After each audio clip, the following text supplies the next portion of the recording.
What's up, spectators? Welcome back to another episode of Aviary Attorney. Last time we cut Romulus and Remus, obviously. They're both together now, and it's time to find a way to incriminate Romulus of the murder of Killer Croc. I'm so bad with names. Killer Croc. We'll call him Killer Croc.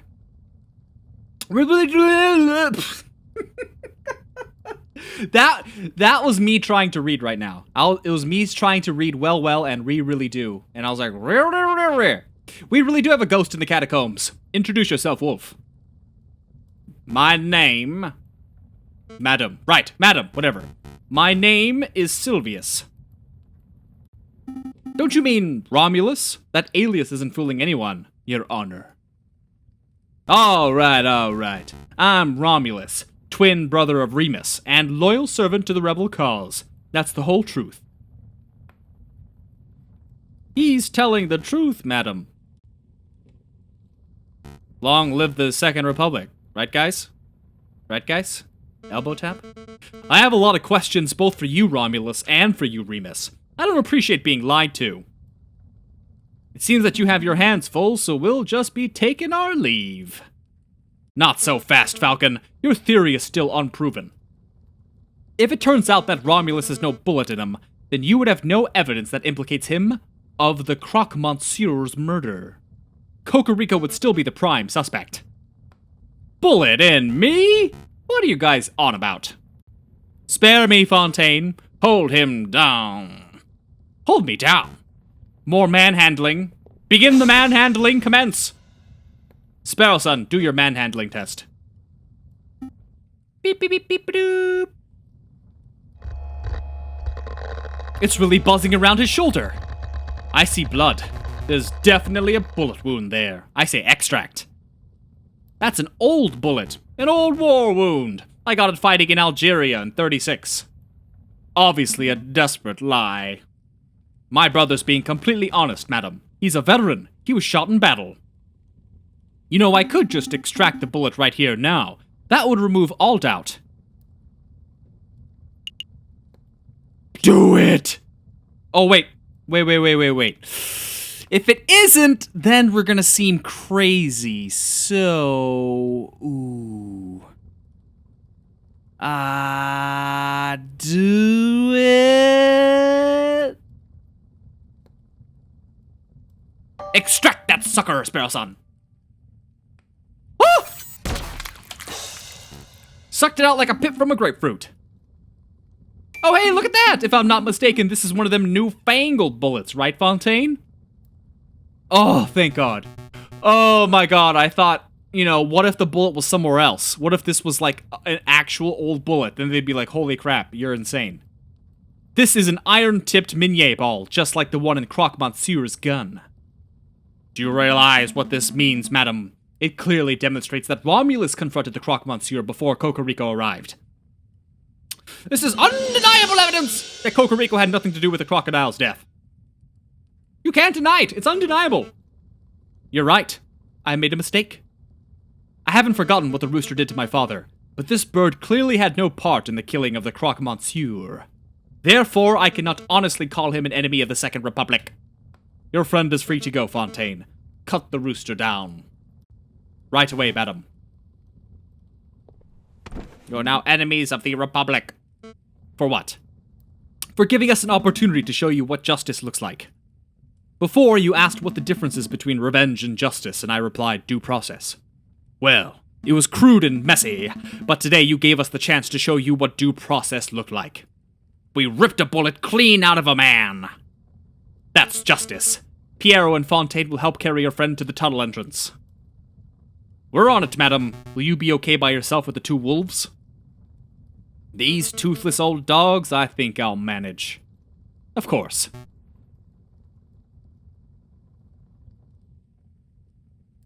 Come on, brother, to your feet. So, cultists. Cultist is such a strong word. Listen, don't mademoiselle me. I shall be asking the questions here. Ooh, she's got all that sass, ready to go. You can't see me right now, but I'm doing the whole finger-pointing thing. Back and forth, wagging my finger. Tell me, Friar, are you a culturist? Tell me, Freer, are you a tree? I am just a humble servant of God. I had never realized how poisonous your words are. You've been spewing lies since the very start, haven't you? Madam, at least tell me why you two killed the Croque-Monsieur. Because, allow me, brother. You want to know the truth? Arabian Nights, like Arabian Day. We want exactly the same thing as you. We want a world without class, a world without false rulers and gods, where only the reason of man reigns. A world of true equality and fairness. That's what you strive for, no? But you cannot achieve such a goal without violence. Your methods are too passive, too naive. So we set up a situation where you would be forced into action. Make the government look like murderers to the rebels, and make the rebels look like murderers to the government. Then you'd be forced to take arms. Another lie. But that was the truth. You claim that you want equality, but you just want a world where you stand above everyone else. A world where carnivores reign. You're a rabid animal at heart. You got me. But can you honestly say that you never wanted power for yourself? You're a carnivore too, don't deny it. No, I've never wanted power. All I've ever wanted was a world where no child has to grow up without a father. Did you know that the Croque-Monsieur was something of a family man? He once confided in me that he had 5 children and a late wife. I had no idea. Tell me, Romulus, do you have children?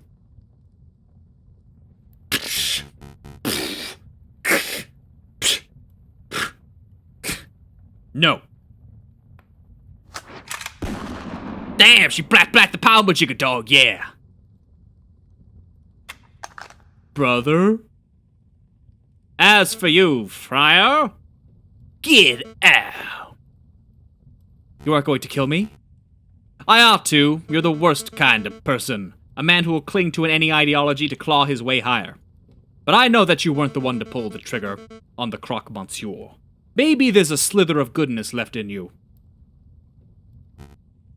Go. Go on now, get. Is this what justice looks like? As there's just like a pool of blood at her feet just growing.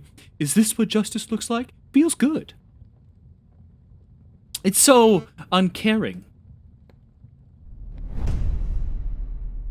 Cold-blooded. Let's keep going. Oh man, oh man.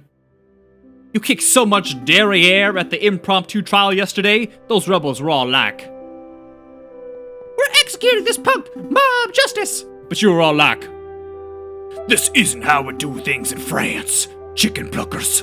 And then they're all like, "Sparrowson, let's get serious for a moment." Serious? You just pulled off the craziest lawyering move in the history of French law. We should be celebrating. We don't have time to pull out the champagne. Didn't you see the anger in the rebels' eyes? Didn't you feel the tension in the air? We're just days away from violence breaking out onto the streets. Oh yeah, I guess another revolution might be around the corner. But what exactly can we do? We already told the police everything we know. Unless you're not thinking of arming yourself to the teeth and and fighting the rebel forces yourself, are you? What? No, you watch far too many action operas. I was thinking of preparing a legal case. For whom? At their core, all historical revolutions center on trials. A nation's rulers are tried and held accountable for their crimes. But you saw the horrendous trial that took place last night. Nobody cares about due process when emotions are running high. Regardless of the outcome of the revolution, we need to make sure that everybody has an equal opportunity for justice. That makes sense. So what's the plan? Head to Quanel's tavern and hand out some business cards? Think bigger. Who will the rebels target? The king? Exactly. To the Palace Royale! Equality! Or as the French say, eagle-light. Falcon and Sparrowson rush to the royal palace to arrange a private audience with the king. After filling in a pile of forms. That's what it says, after filling in a pile of forms. Okay. The two are led to a waiting area. Are you here to see the king? That's right. Okay, take a number and wait to be called. Just wait your turn. Whoa, look at this guy. Guizar. More fools who have come to see the king. Let me guess. Lawyers. Nope. How did you... I know you. You're the Prime Minister, Monsieur Guizar. Oh wow, you're right, Sparrowson. It's an honor to meet you, Prime Minister. Spare the formalities. You two are here to offer the king legal aid, aren't you? We're going to offer him assistance for the upcoming rebellion. Let me give you a word of advice. Don't bother. Squeeze me? The king doesn't take kindly. I don't take kindly to people who don't take kindly. He buries his head so far in the sand that one could swear he's an ostrich. One would think that 7 assassination attempts would be enough for a man to learn that he is detested. With all due respect, Prime Ribroast, I think the King of France is mature enough to not let his ego get in the way of senses. So one would think. 24! It's his favorite TV show. That's us! It was a pleasure meeting you. You'll need the luck. I don't know why I just said that. You'll need the luck? I just butchered 2 sentences. 24, calling number 24. Good day, Your Majesty. Good day. Can I help you with something? Oh, I probably should have prepared a speech beforehand. That would have been smart, huh? Just wing it. Right, let's see. How to start. Oh, great and pious ruler! Honorable King Penguin King, protector of thy realm, I humbly request your attention. Well, it's about time someone addressed me with respect. You have my attention. A great evil has besieged your kingdom. As we speak, revolting revolutionaries are plotting to remove you from power. Goodness, whatever shall I do? We humbly offer our aid. We are sure that such a pitiful revolt will blow over in no time at all. Nonetheless, we'd like to humbly offer our aid as lawyers. We may be of great use to the throne in this troublesome time. I think I understand. I understand that you are a pair of con artists attempting to screw a self-made bourgeois out of his hard-earned cash. Some nerve to even imply that my people hate me. I am the Citizen King. I am beloved by all. Beloved kings tend to experience fewer assassination attempts. Beck, have these 2 crooks thrown in jail. Maybe that will teach them a thing or two about respect. Right away. You can't be serious. The end. Oh, he was serious. Well, this is another fine mess you've gotten me into. There's no need for the attitude, Sparrowson. We won't be in here for long. Once we receive a court hearing, the judges will no doubt dismiss our charges instantly. And how long will it take for us to get a court hearing? Tell me that, Monsieur Smarty Pants. A week or so, I'm guessing? I can see why that might be a problem. The revolution could be in full swing by then. What to do? We could try escaping. Don't be ridiculous. Nobody's ever escaped from the conciergerie before. But nobody's ever locked the genius Sparrowson and his witty lackey Falcon into the same jail cell before. It's an absurd suggestion. Got any better ideas? Okay, let's break out of prison. Fantastic. A fireplace. It's been bricked up so escaping up the chimney isn't an option. There's a bit of scrap metal in this hole. I think it broke off an iron shackle. We could dig through the stone walls with this, see? It's all scratchy. That may actually work if we had a decade or 2. Hey, don't knock it! I mean, Andy Dufresne did it. He was patient. So that's a maybe on the stone digging scheme. I'll keep it in mind in case the king decides to go all Count of Monte Cristo on us. There's a little dent here. One of us could hide. What would that accomplish?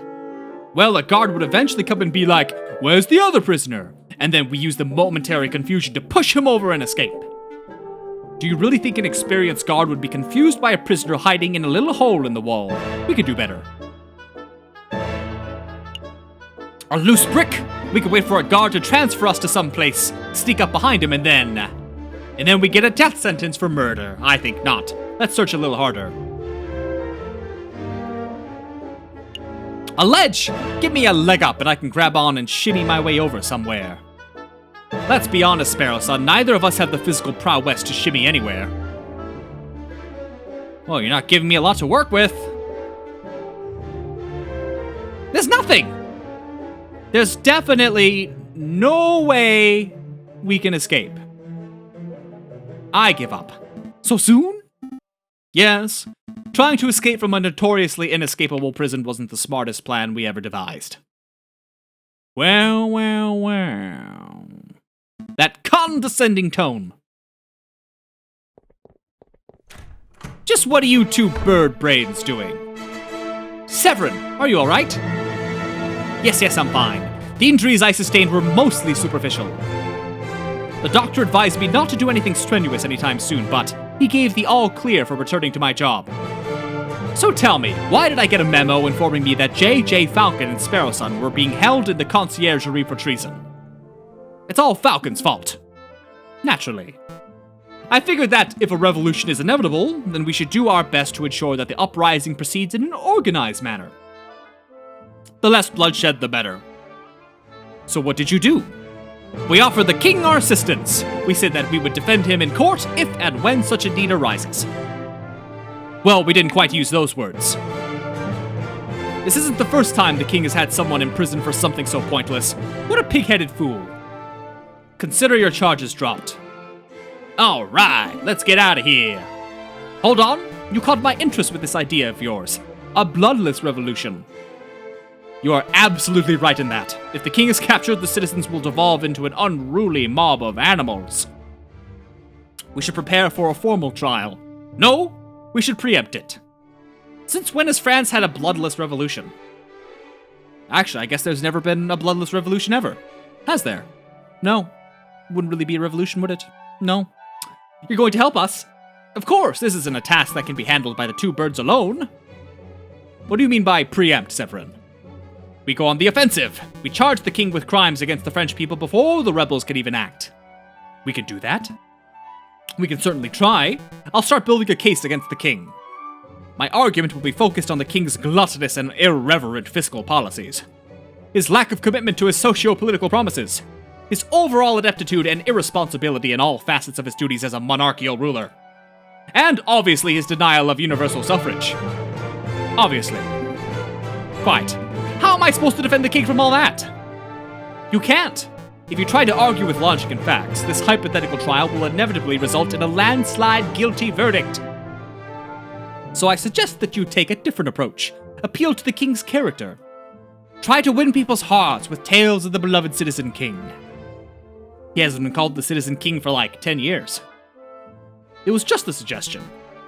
But consider this. You don't need to win the case. You just need to make a strong enough argument that the trial is fair. All that remains is ensuring that the king can be peacefully brought to the courthouse when the protests start to turn violent. That's a job for the police and royal guard. I'll inform Inspector Volerty of our plans so that he can prepare accordingly. At least, I would if I could find him. He's missing? Apparently. He's taken an informal leave of absence since Wednesday. Hold on, Falcon. One thing eludes me. As you probably figured, Inspector Velotier had me perform an investigation into your past. He thought you were the Viridian killer, crazy as it sounds. And, well, I'm sorry for doing that. It was quite invasive of me. But I can't help but wonder, why did you change your name around 1830? I was ashamed, I suppose. I had a family name to live up to. My grandfather was something of a successful lawyer. So when I turned up to my classes at law school, people would gawp at me. They would say, wow, you have big shoes to fill, and your grandfather would be proud. But I was a terrible law student. Mediocre at best. I knew that deep down I would never be half the man my grandfather was. Fascinating. I had no idea. Who was your grandfather, if you don't mind me asking, Falcon? It doesn't matter. At the end of the day, he was just another overly opinionated rebel who died in the old revolution. Well, let's not dilly-dally any longer. We have duties to carry out. We're going to find anecdotes, and we're going to defend the king whether he likes it or not. And with it being 20 minutes, this is a great time to end this video here, so why don't we do that? So stay tuned for the next one, and thanks for watching. Bye!